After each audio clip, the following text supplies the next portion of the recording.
retornamos com o nosso programa Ante os Tempos Novos, onde estamos abordando o assunto Os Benefícios da Prece. Então, Sueli, voltando às nossas perguntas, né, algumas pessoas dizem assim, deve-se orar pelos enfermos ou não? E por quê, de um modo geral? Nós falamos há pouco que quando nós pensamos, quando nós falamos, emitimos energia.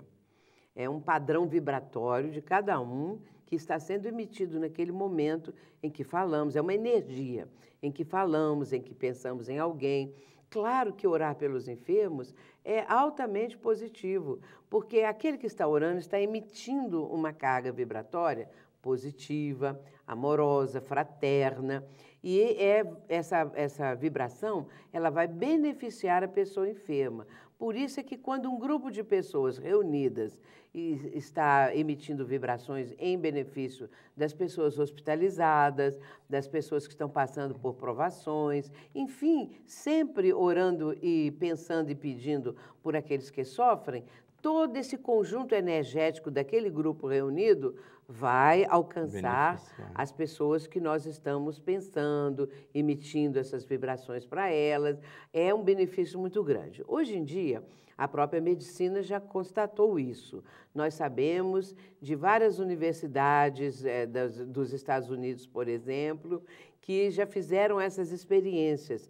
Pessoas orando por um conjunto de enfermos, um grupo de enfermos, e outro grupo de enfermos não recebendo oração, dentro de um período de alguns meses, alguns dias, alguma coisa assim, para depois, então, constatarem que o grupo que recebeu preces teve uma recuperação muito mais rápida e muito benéfica, mais completa do que o grupo que não recebeu preces.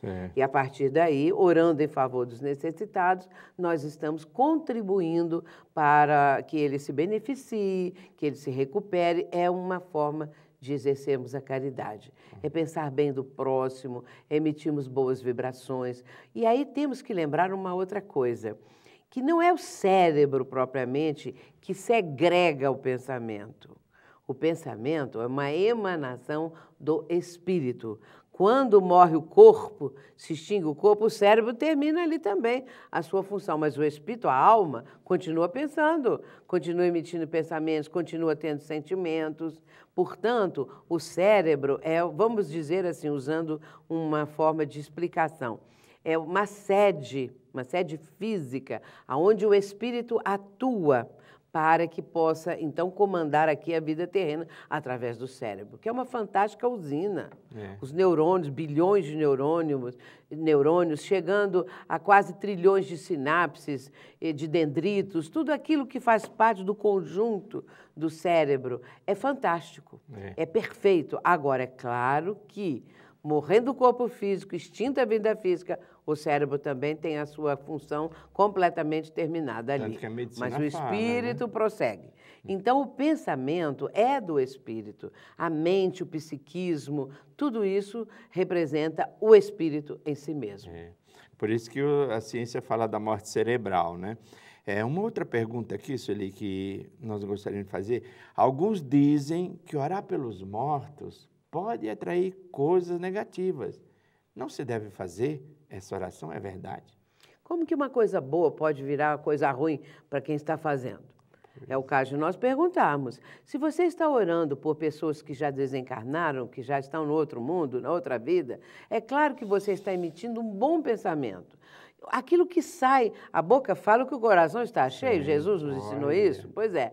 Então, você está emitindo um pensamento, uma vibração, uma prece em benefício de pessoas desencarnadas, de espíritos, daqueles que já estão no mundo espiritual. Claro que o que é bom vai alcançar as pessoas, os espíritos, no caso, né, que nós estamos falando, dos desencarnados. Portanto, uma coisa benéfica, uma coisa positiva, uma coisa boa, não pode se tornar maléfica para aquela pessoa.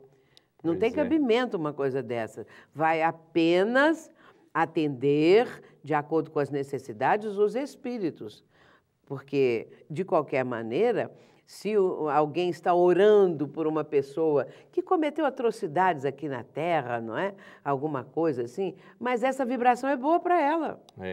é boa para um suicida, é boa para quem comete um crime, é sempre benéfica, sempre positiva, é um momento da nossa interconexão com a mente divina, quando nós estamos entrando nesse psiquismo divino, que é todo amor, não é? Todo perfeição, soberanamente justo e bom. O que acontece? Nós estamos colocando a nossa frequência vibratória adaptada, ou seja, elevada, para entrarmos um pouquinho que seja na conexão com a mente divina, com a mente do Cristo, com a mente dos espíritos de luz, e aí nós nos beneficiamos, mas vamos beneficiar o nosso próximo. Isso é muito belo, muito importante, e devemos orar sempre, porque a oração também resguarda a pessoa que está orando. Antes de sair à rua, por exemplo, antes da pessoa tomar um carro e sair por aí dirigindo, que ela ore, que ela pense em Deus,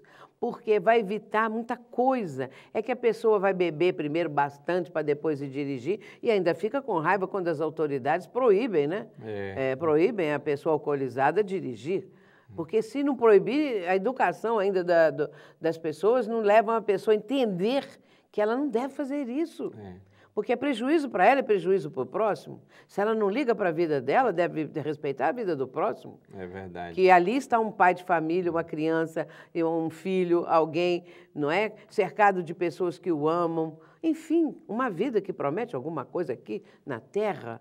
Portanto, orar, ter um pensamento, não é ficar orando, Pai Nosso, você não precisa. Pede, Senhor, me abençoe, que eu tenha um momento bom aqui na rua, que eu esteja sob a tua proteção. Pedir qualquer coisa. Pense em Jesus e peça, ajudai-me, Senhor, protegei-me, protegei meus familiares e pronto. Quando a gente vai fazer uma viagem... É assim. Eu lembrei muito agora, quando você está falando isso, de Gandhi, porque ele tem uma frase a respeito da oração que ele diz assim: a oração é a tranca da noite e a chave da manhã. Olha que coisa linda. Mostrando, não é que... Tranca a noite para poder tudo correr bem e abre o dia, né? De manhã. Pois é, mas orar, como diz Joana de Ângeles, a mentora de Divaldo Franco, orar é arar. A pessoa pode orar no trabalho digno. Não precisa ficar toda hora rezando. Não é? Não precisa ter uma postura física para rezar. A postura é mental. Não adianta você tomar uma postura física se a sua mente está pensando, tomara que eu acabe com isso aqui depressa, ou então amanhã eu vou sair, vou para qualquer lugar, vou fazer isso, vou fazer aquilo. Portanto, a prece aí não vai ter direção nenhuma. Sim. Ela vai se diluir no nascedouro. Não ultrapassa nem o teto da onde a pessoa está orando. Mas quando ela ora com devoção, com unção, ela não precisa de postura nenhuma. A postura é íntima, é interior. Quando Jesus fala para a pessoa ir no quarto. O quarto é dentro da pessoa. Agora, se todo mundo tivesse que ir para um quarto para poder rezar, para poder orar, não é? Então ela não saía à rua, aqueles que vão orar, não é? Que vão... Enfim, tem coisas que nós temos que entender, o espírito da letra. Tudo que Jesus ensinou tem um significado profundo. Muitas vezes é uma questão metafísica que nós temos que entender. Aquilo que está de trás do véu da letra. Tem uma intencionalidade, né? Sim, intencionalidade. Aquilo que nós precisamos descobrir mesmo o que é. E nós temos que mergulhar no pensamento do Cristo, né? Ô, Sueli, orar diante de um perigo é suficiente para que ele não nos atinja? Nós podemos orar diante de um perigo e passar pelo perigo. Só que nós vamos passar com mais força, nós vamos passar com melhor condição, nós vamos ter uma proteção, porque se aquilo está dentro da nossa programação, dentro do nosso karma, como se diz, não é? Essa palavra vem do sânscrito, Muito bem, isso é alguma coisa que nós devemos passar. Agora, se você, no momento exato, lembrou de Deus, fez um pedido, lembrou do Cristo, fez um pedido, você pode atravessar aquilo com muito mais força, com muito mais coragem.